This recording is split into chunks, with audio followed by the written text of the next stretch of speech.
Welcome back to Storytime with Deb Booker. Appreciate you stopping by. I know we normally wait a couple of days before we do another reading and throw it out there for you, but some time-traveling friends of mine have reminded me that this is an Olympic year. There's one going on in Paris right now, and that they visited the Olympics. They visited the first one and then one a few years afterwards when it got a little more developed. The first one only had the Stadion. It was a race.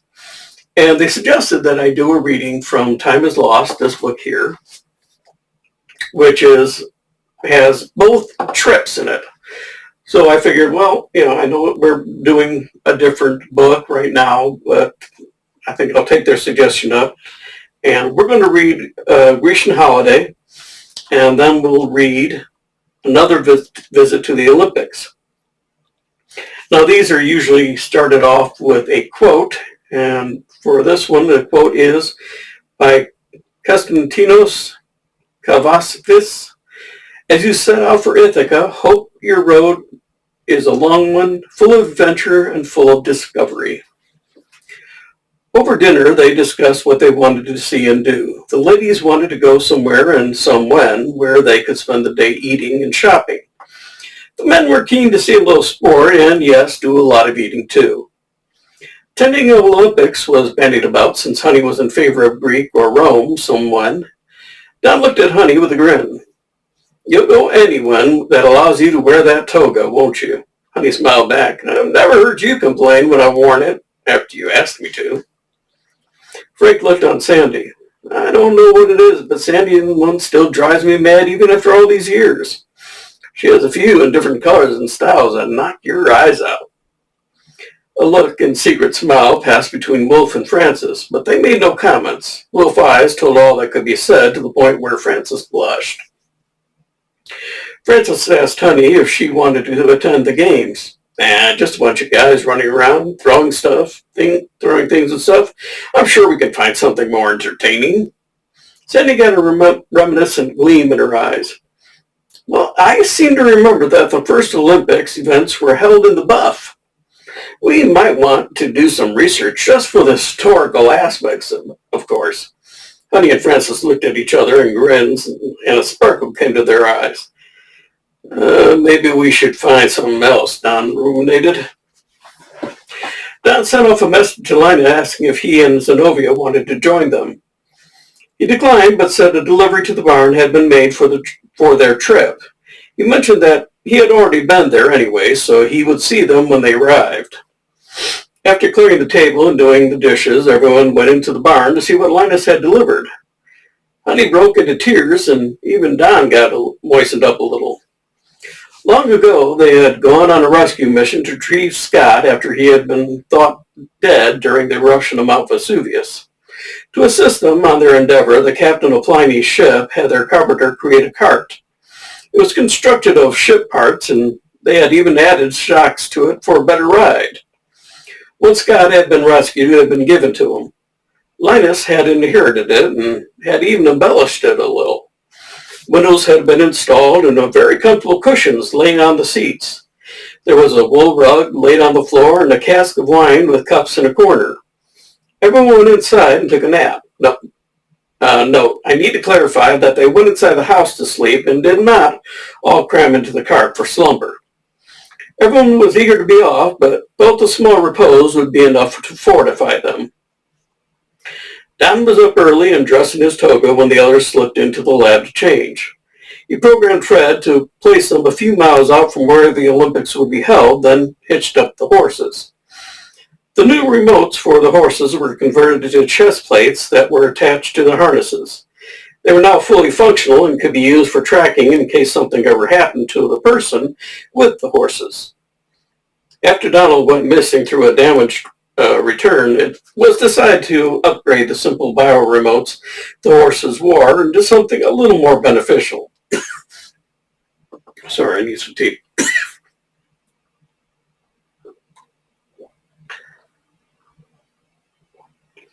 Don pushed the touch plate to activate the barn portal. They emerged in the middle of a wooded area, and guiding the cart skillfully over the uneven terrain and onto a stone road, They began their journey in earnest. Sounds of smacking and oohs greeted Alan's ears. Honey's face poked through the communicating hatch. Don, Linus really outdid himself with this batch. It's the best he's ever made. Don was understandably a little put out. Well, hand me a cup. Honey's face reappeared at the hatch. You can't have any. You're driving. With a happy chuckle, she went back inside. She knew just how long to let Don steam before doing what she was going to do anyways. She eventually handed him out a cup of wine. Don knew she would, but still got worked up despite himself. The wine was as good as they said, and soon he regaled himself into his normal good humor. Finding a place to stow the cart was difficult. They found a dwelling about half a mile away and paid to have the cart stored and the horses stabled. Locating the temple was made easier due to its size. All they had to do was keep it in sight, or they could just follow the rush of people going there as well. The stairs of the temple, as well as the hills, were used as seating and were pretty well packed with spectators and contestants. Linus waved them over and removed the obstructions from the seats near him. I was visited by myself and told that you would be coming, so I made arrangements. I am running in the Stadion race. They now had a front row seat and were disappointed to find out that it was only to be running the races this time. In front was an area that had been marked off that was about the size of a football stadium. The race would be held later, as this was also a religious festival. On a podium stood a priest who gave the opening oration. Behind him stood several poets who would read their works in honor of Zeus. And in the center was a long pit where oxen who would be sacrificed as an offering, and the meat was to be distributed to all who had arrived. As the poets spoke their piece, Don talked quietly with Linus. I thought only Greeks were allowed to run at the first Olympics. Don inquired how Linus, a Roman, was allowed to participate. I'm an adopted Roman. My dad was Greek and sent me to Rome for schooling. Unfortunately, he'd lost a lot of money and couldn't afford to keep me in school. I had just been released because of it when I met Scott. I needed someone to pour my heart out to, and he was it. We couldn't understand each other, but his heart was so great he understood I was in trouble and went with to enroll me. He also paid for me to have a place to stay and daily meals. Later, he introduced himself to my father, and how he located him, I'll never know. My father had abandoned me to shift for myself, and once Scott understood that, he adopted me as a son. Here Linus teared up at the memories. He gave me everything, and I tried to let him know he was my only father in my heart. Anyway, I still have my tablet of birth and heard about the games from my future self and that it was important that I attend and participate under my Ellis certificate. I had to adjust it a bit so I could use it, though. Just the dates and my name had been changed. I'm running as Corobius of Ellis. Get my drink.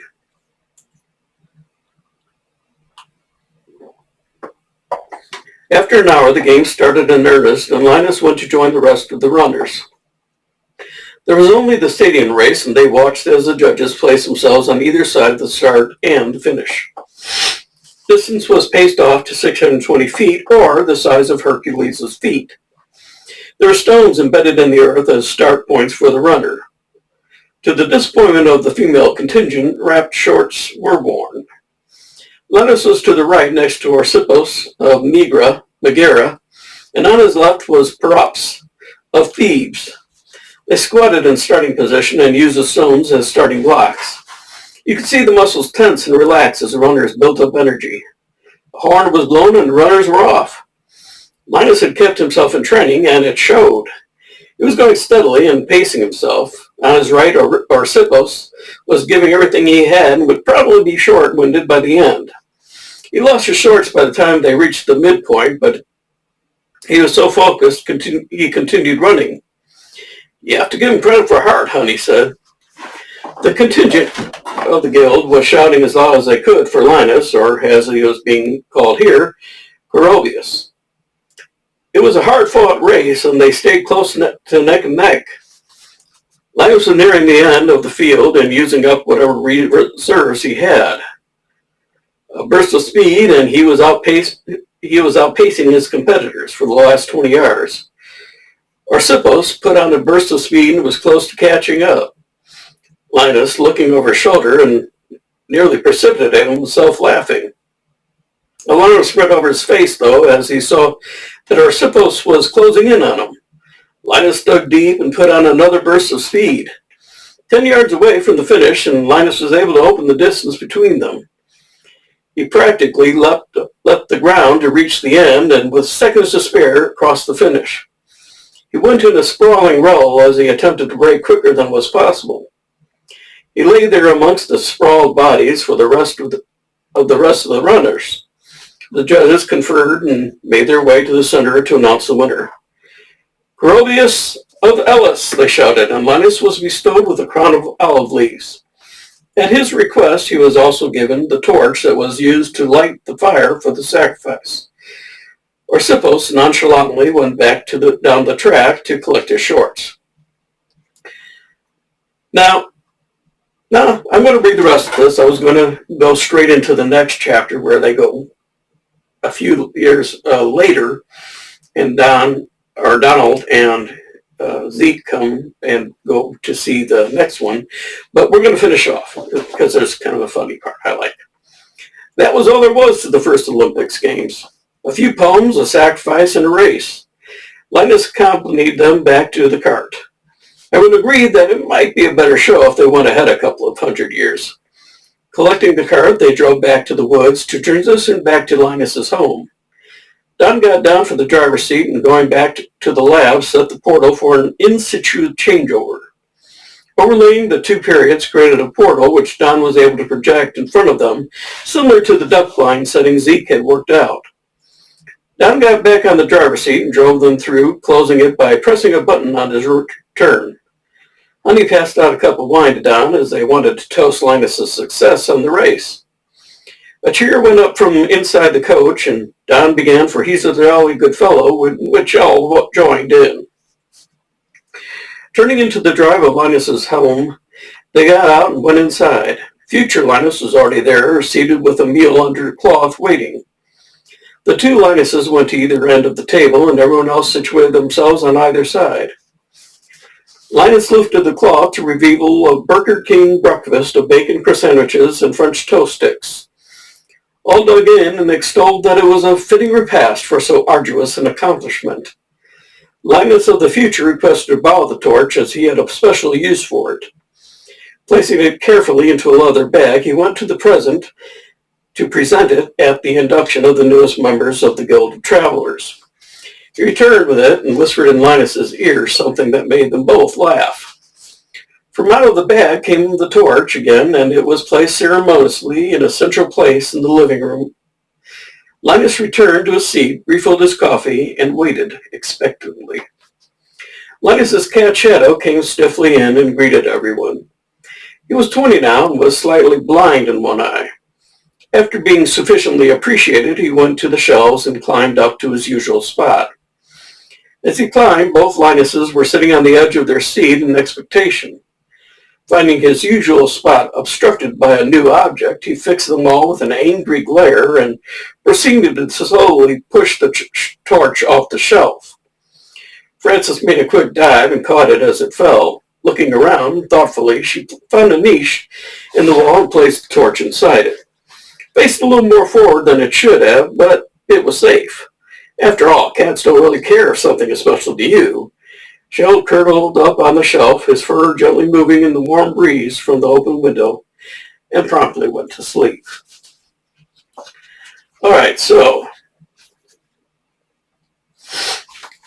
we're going to another visit to the Olympics now, and this is the quote is from Pronostics of Dionysus.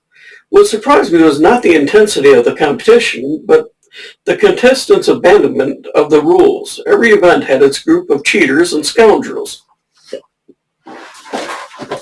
Now, I just want to give you one little thing before I start the next reading. Hold on one second.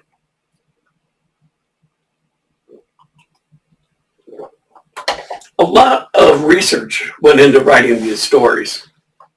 And in this case, what I'm going to be reading is based on the research that I did. So as with the first story, This is pretty much what happens. And in the second part, kind of gives you an idea of what a hotel was like back then and what eating was like and what the events were like and just kind of the area surrounding the place. So I hope you appreciate the amount of work I did into this. It was a lot.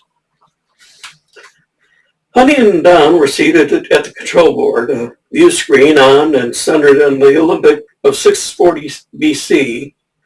They had offered to act as the guardian angels for Zeke and Donald's trip. Zeke is female, by the way. She was named after a leader in Francis's time that led the group that she was in. You'll have to get the books and read more about it, but she's a young lady. As Zeke got into her chiton, Donald and Don did a thorough systems and equipment check, then grabbed some jewels, plus what money he could use. While he had been changing, Zeke had made arrangements for their lodging. They decided to arrive on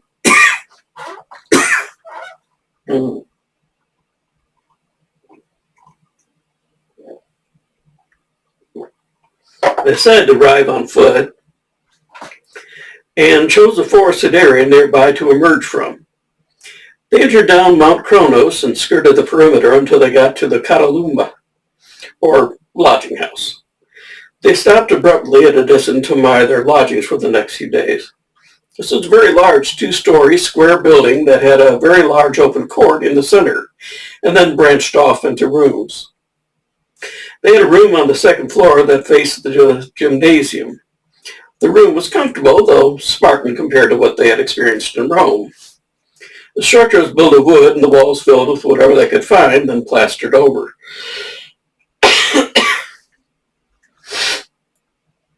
Entering into the rooms, they found the walls were recently painted and clean.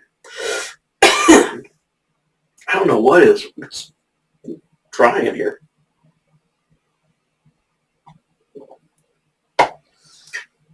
Entering their rooms, they found the walls were recently painted and clean. There were couches in place of beds that were used for seating and sleeping. In a corner was a table next to a small brass fire basin with a pot over for cooking. In another corner was a toilet and a basket of stones. There was a sign over the pile that proclaimed, "Please limit stones to 3 per usage." Don picked through the pile and was relieved that they were all river stones that had rounded edges. The alternative basket was shards of pottery. Locking up what belongings they didn't want to encumber themselves with, they headed out. First stop was to visit the temple of Zeus. They went through the Hestia Stoa. It was an enclosed alleyway to the right of the temple. It was decorated on the sides with paintings of Hestia and her refusal to marry either of her 2 suitors, Apollo or Poseidon. She became the patron saint of sacrifices and officiated over them. Climbing the temple stairs, they paid their respects to Zeus and wandered around looking at all the miniature statues that had names affixed of anyone who had cheated in the games. Apparently, cheating had gone on almost from the first games. Heading over to the gymnasium, they watched the practice rounds a while. At one area was a young man waiting for his practice partner. Now looked speculatively at the waiting man. He was about Donald's own build and height and weight. As his muscles tensed, Zeke tightened her grip on Donald's arm. In her eyes, Donald's competitive streak was the only failing that he had, and while it didn't extend to competing against her, he was always ready to challenge himself and anyone else at the drop of a hat. Zeke released his arm and sat down on a bench. She nodded with acceptance and motioned for Donald to go ahead with his challenge. With a confident air, Donald strode up to the waiting young man and proposed a short match. The gentleman introduced himself as Takis and waved for Donald to enter the ring. With an excited grin, Donald divested himself of his chiton and climbed into the ring and set himself to meet Takis' attack. Taki swiftly approached, spun while lowering himself, and grasped Donald by the ankles. He quickly lifted him up and out of the ring all in one motion. Donald landed with a thud and on the sand mound outside the ring. Zeke had a hard time suppressing her laughter as she handed Donald his clothes. Donald swallowed his pride and congratulated Tackies on his skill. Tackies patted Donald on the shoulder. Always expect your opponent to do the opposite of what you expect them to do. You might win a match yourself. Donald dressed himself and went to the nearest refreshment to console himself with some beer. Zeke followed and consoled him with humorously, which eventually returned him to his normal spirits. The first day was concentrated on track and field. The starting race was a stade, which they had already become familiar with. Time had not brought much change to this, except that the runners had a better start than simply giving them marked stones. This time they had carved stones that were rectangular and had 2 grooves for the runners' toe holes. There were to be 3 courses today, with the Stade Idealis, or 2 stades, and the Dolichis of 20 stades. Grabbing a quick bite, they found a place to sit and eat as they watched the races. Their breakfast consisted of honey wheat pancakes and a cup of wine. Zeke had hers filled with soft cheese. The races were not particularly interesting as no one lost any clothing, fell, or had a mishap, so they decided to do some looking around. Wandering from one building to another, seeking some shopping, they were directed to a building that was set as the government center. Excuse me.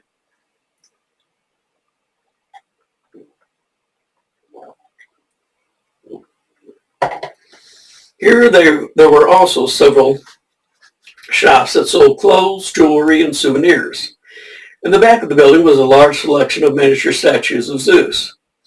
A man was laying back in his chair, half asleep. Zeke asked to purchase one of the statues. I'd like to sell you one, but they aren't for sale. He was astonished that so many statues were available, yet none for sale. The man introduced himself as Cole, Greek for People's Victory, and informed them that the sculptures were for the use of the Olympic Committee, who would bring him the name of any cheaters. Their names would be chiseled onto the sculpture, and it would be added around the statue of Zeus. As they were talking, a runner came up to Cole with a strip of papyrus and a bag of coins. The name of Quinn was carved onto the statue, and it was handed over to the runner to be placed at the temple. Quinn of Anthemonia had been caught cheating by trying to bribe one of the judges, as well as some of the competitors, in order to throw the race in his favor. Since he had also been barred from participating in the last Olympics, and had run under a false name, he was also to be flogged that evening. Zeke led the way to one of the jewelry shops, practically dragging down with her. She fished in her bag for some jewels to swap and trade. She changed out a couple of pearls for several clasps and bracelets that she found. She bought Francis a brooch and a clasp and a ring for Wilf. Donald sold a couple of emeralds to have enough money for lunch, dinner, and incidentals. As they emerged from the building into the sunshine, they followed a large group that was making for their way to a McDonald's, as Frank had become accustomed to call any of a variety of ancient fast food shops. They were given a stew made of dried fish, chickpeas, barley, and onions served in a large cabbage leaf. A thin wooden spoon was used to eat it, as well as a small loaf of bread to sop up the broth. They're holding off on the longest race until early this evening. The runners are resting now and will be filling up before they run. From what I gather, they eat a lot of barley for fuel. We'll walk around some more and then see how we feel about attending the last race. There were several stoas or alleyways, all decorated and painted, and they spent a pleasant afternoon admiring the stories painted on the walls. Donald and Zeke went to the gymnasium to watch preparations for the next day's events. Finding a secluded corner, Donald called Linus to see if he would like to join them and bring Zenobia. Linus was busy with the winery, working on getting fermentation and storing even better. He passed through a small amphora for them to sample. He was melting wax around the opening with a string underneath to assist in sealing. The pull string made it easier to open. It seemed to be a better method with the tools they had at hand, than their wine didn't sour anymore. They quickly took it to their room and loaded it into the holder Linus had contrived with bands to hold the base and a double bar to hold the top. This swung on a central point, making it easier for pouring the larger amphoras. His customers were so delighted with the construction that he sold quite a few on the side to his more prosperous clients. He also made a deal with a few of the oil sellers to add these to their inventory through his shop. Refreshed from the excellent wine, they passed the remainder on to Don and Honey, then headed back to see the final race.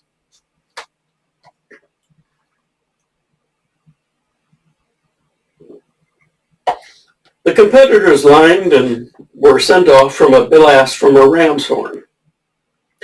On the third returning lap, a runner named Basil slipped and went tumbling. He took down a few others and then rolled to standing and took off to catch up. Donald leaned over to Zeke's ear and whispered, "Basil Fawlty," in a fair imitation of Manuel from Fawlty Towers. This made Zeke spew a good portion of wine to Donald's amusement. Timing is everything, he mused.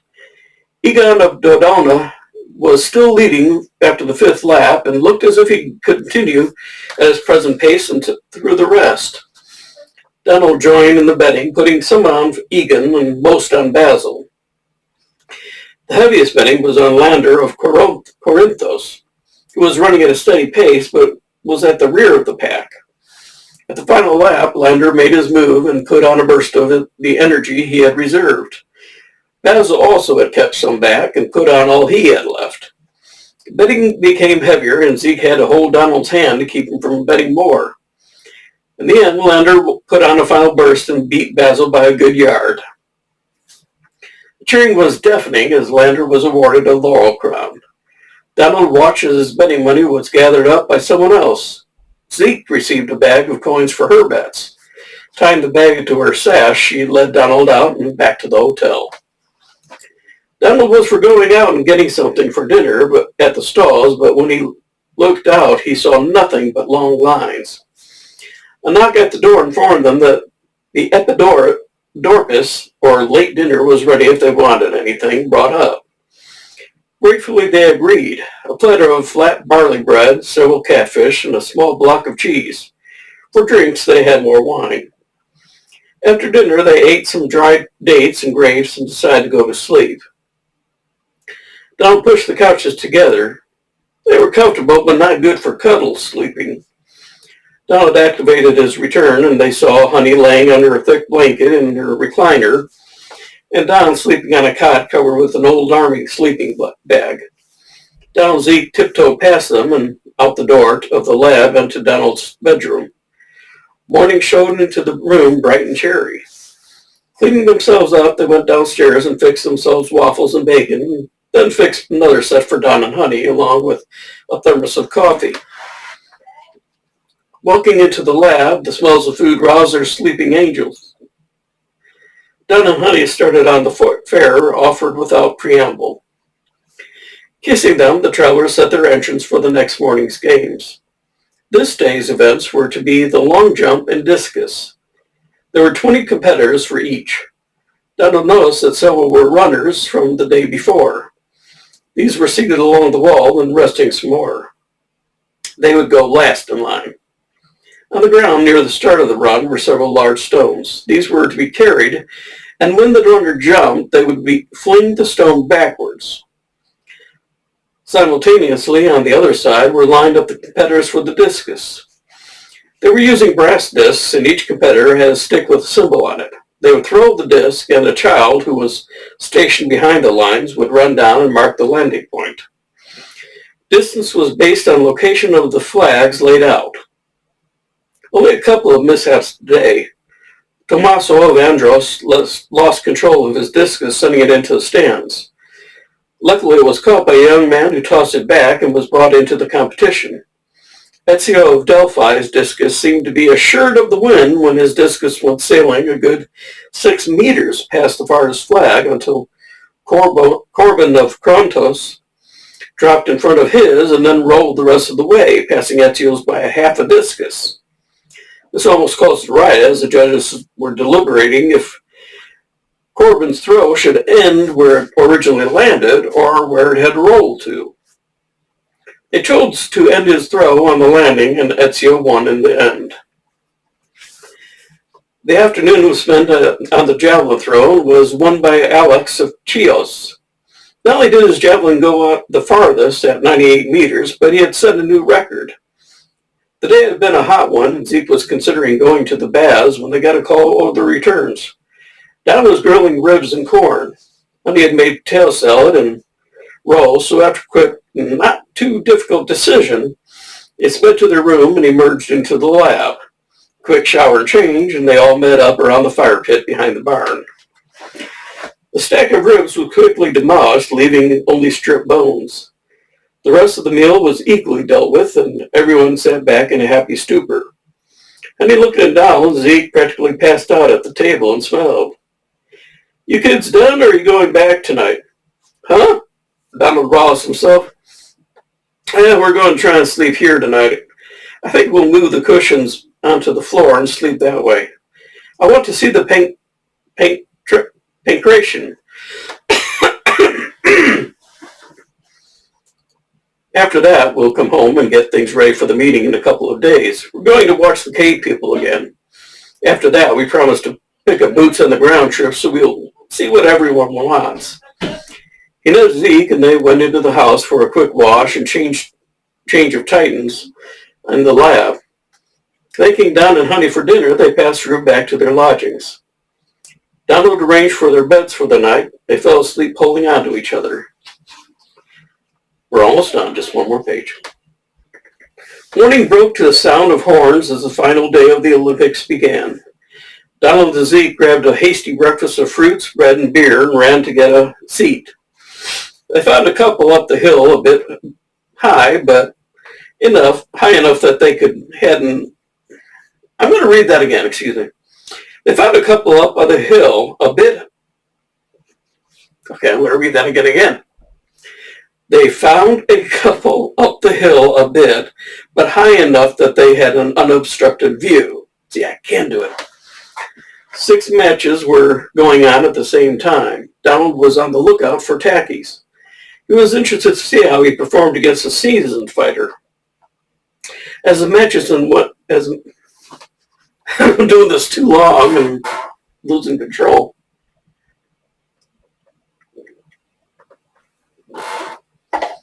As the matches went on, Tacky came out and running, looking around the grounds. When he spotted Donald, he came running up. "Excuse me, but I was wondering if you'd care for a rematch." Donald practically jumped up out of his seat, only to be held fast by Zeke's firm grasp. He looked down at her pleadingly, even going as far as to get on his knees, which made the crowd watching roar with laughter. Tackies explained to Zeke that his opponent was not feeling well, and if Donald didn't help him, he'd be out. It was very important that he compete, so please, would she allow him to? Tackies got down on his knees to Zeke as well, and the crowd around her got down on their knees, adding their pleadings. Zeke's face turned a bright red, and she shoved Donald over, saying, "Go on, then." The cheer that rose from the crowd was so loud the competitors in the ring stopped fighting to see what the cause of the commotion was. As Tackies and Donald walked away, Donald remarked, "You realize I'm going to do my best to win, don't you?" To which Tackies replied, "It will be a compliment to me if you do." Together, they went to their position in the queue. After the next 2 contests, it was time for Tackies and Donald's match. Theirs was to be the last of the event. Donald had learned his lesson and was not about to be tossed so easily. He mentally went over the lessons he had learned from Linus and his father, as well as those from his own experience. Then he remembered Tacky's own words to him. As they went to get into position, a smile crossed Donald's face. This was going to be very interesting and a lot of fun. Tacky's tried to accomplish the same maneuver that had worked on Donald the first time. As he spun to grasp Donald's ankles, Donald jumped over him and kicked back, knocking Tackies into the sand. Donald landed on his hands and sprung backwards as Tackies rolled back over his own head and got into a standing position. Both were smiling now. Tackies tried a low kick, which Donald blocked and parried with an arm sweep, intending to bring Tackies off balance. Tackies used the sweep and the dodge to grasp Donald's arm and draw him in. Donald became off balance and used the momentum to swing wide and encircle Tackies so that he now was behind him. As Donald's legs swept and pushed, Tackies rolled forward, grasping Donald by the legs. Donald dropped to his knees and rolled over on his side. Tackies flattened himself onto Donald's chest and swung in with a wrestler's grasp of head and legs. As he panted to frantically get a hold of Donald, he felt Donald loosen and curl into a ball. Then as Tackies gripped him and tried to squeeze, Donald straightened out with a pop.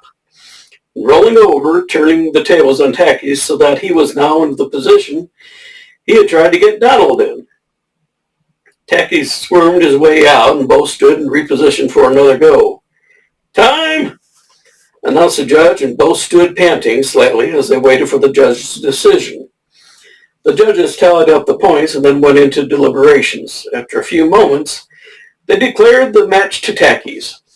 Tackies and Donald hugged and slapped each other on the back in their excitement. Tackies went over to where he had a group waiting eagerly for his return, while Donald went to rejoin his family. Passing Zeke, he inquired how the betting had gone. Zeke slapped her head. "We were so intent on the match we forgot to bet." Later at the closing ceremonies, Tackies was awarded a crown of laurels as a prize, which out of gratitude he presented to Donald. Zeke and Donald cleaned up their lodging room and were about to leave when from outside the door they heard "Di filthy," to which Donald replied, "Mia sticky me," and they rushed out. Don placed the blind over the portal as they left, and the manager walked into a seemingly empty room. Don snapped a picture of the manager's surprised face and added to the collection they had started. Donald Zeke, looking over his shoulder, had to admit that his was the most surprised-looking one yet, with eyes wide and brows as far up as they could go. Zeke changed and decided to go up to the apartment and do some research on a new pigsty she wanted to build for the village. Don asked Don to stick around for a while and assist with some refining of Fred, so that was more in line with the one that had been destroyed. A new instruction book was being created and constantly updated with a digital copy as well as a hard copy that was secured in a fireproof safe. After the last scare, they were not taking any chances, and a further copy was hidden in Donald and Zeke's apartment. Okay, so that's the Olympics in times gone by. I hope you enjoyed that reading. If you did, then I hope you'll look at my other books. The Time Is series is 7 from Time Is, Time Is, Time Was, Time Is, Time Was, Time Will Be, Time Is Once More, Time Is Changing, and Time Is Passing.